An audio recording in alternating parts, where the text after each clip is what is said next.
Today I'm going to do a video to show you guys how to repair vinyl siding. I've got two holes in the siding of my house. The first one right here, that one was actually caused by the very first week we owned this house. I was mowing the yard, hit a rock, chunk, put a hole in the vinyl. So we're gonna fix that one today. Then this is the second piece of vinyl siding we're gonna fix today.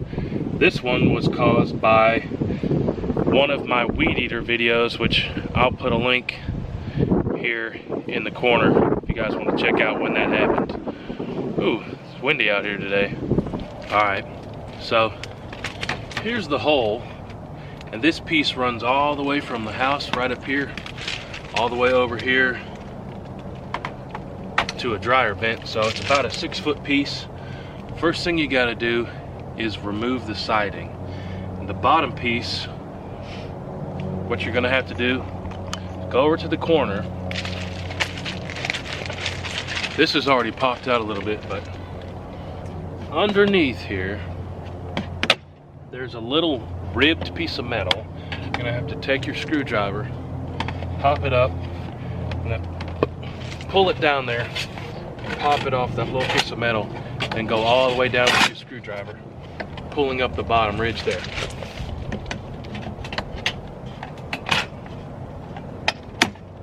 Alright, so now that I've got the bottom piece loose, I'm going to have to loosen the lock from the top piece. So gently, we don't want to break more than we have to. Take my screwdriver here. I'm actually going to switch screwdrivers.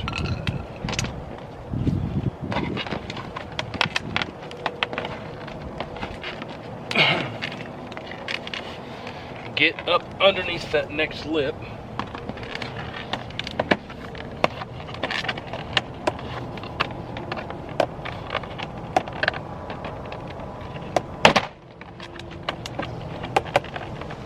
They make a tool for this, but I don't feel like driving to the store. By the time I got back from the store, the kids would be awake and I wouldn't have time to do this. So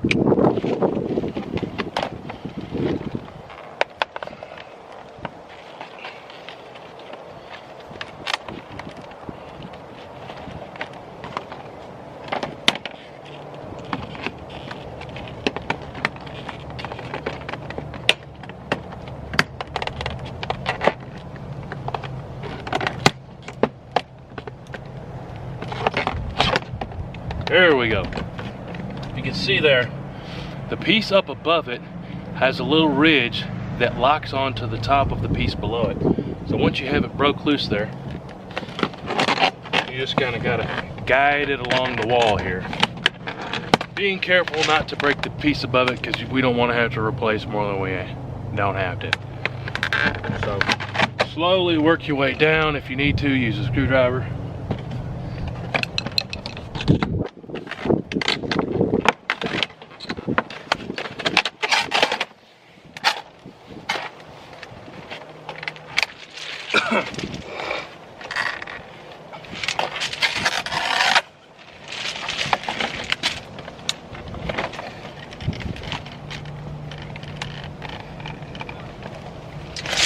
And then, now that I have this loose, I can look up underneath and see where the nails are in the top of this piece and pop them out. I think the standard is 16 inches, but there's no telling if your builder followed standards. So every foot, give or take, there should be a nail in the top of the siding holding it in there.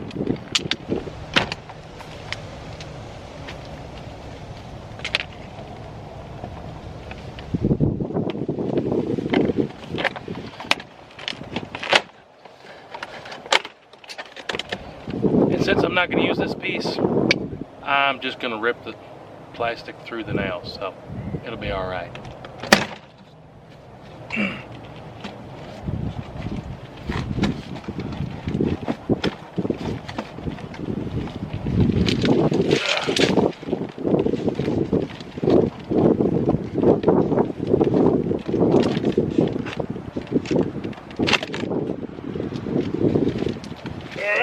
So got this piece off, and I'm actually going to reuse those nails because I don't have any more nails. So here's the type of nails, and those just go along 16 inches. This siding even has X's marked, so these are like more like 10 inches, but got the whole piece of siding off. And here's that lip I was telling you about. So your bottom piece of siding on the bottom has this edge here, right? And up along this bottom edge hooks into the piece below it. So on the bottom, you got to have something to grab. And that's what this metal lip is. The very bottom piece locks into that metal strip there. So throwing out the old one, now we got to go measure this piece, cut the new piece. All right, now I've got to cut the piece to length. And since this piece is open-ended on the right side, I'm not going to be too particular about the length. So I've got the broken piece laid down on top of the new piece, and I'm just gonna mark it with a pen. I'm gonna mark this a little bit longer than the broken piece.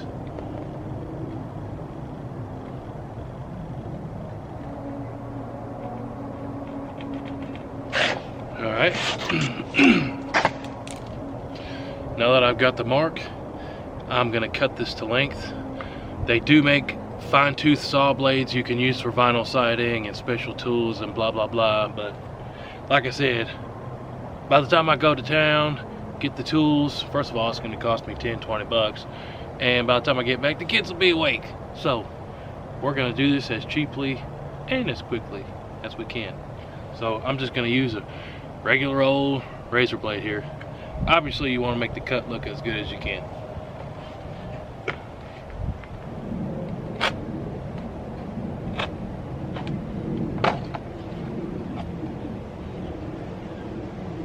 Mine is ghetto and it doesn't lock the blades right, so I'm being very careful not to cut my finger.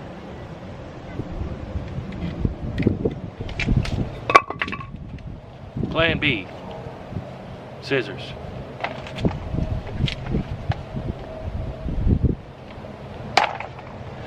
These are actually the scissors out of the knife block on the kitchen counter, so looky here, works pretty good. Now obviously if you're doing a whole house, you'd want to go get the saw blade or whatever, but one quick piece that you're trying to get done quick, hey, that's a clean cut. Alright, now that we got the new piece cut, the first thing you want to do is make sure that your measurements are good. So hold it in place. Is it long enough? Yes. So length is good. What's the next piece?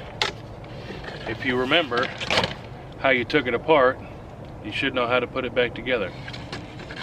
Put this piece back up, put the nails in the top, lock this piece onto here, and then lock the bottom back on the underneath. So I'm going to put this back together. And just to hold this in place, I'm going to try to lock it here on the end first.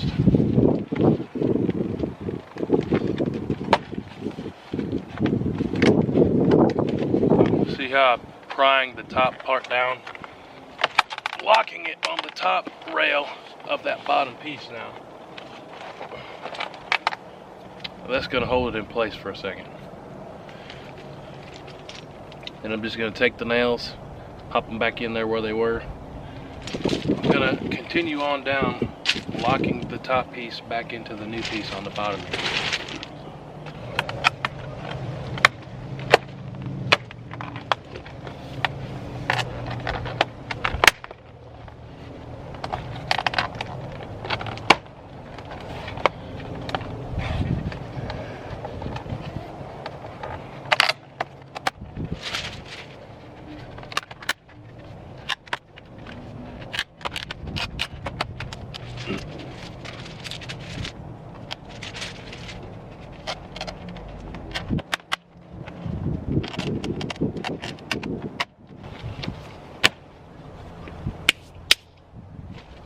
that easy.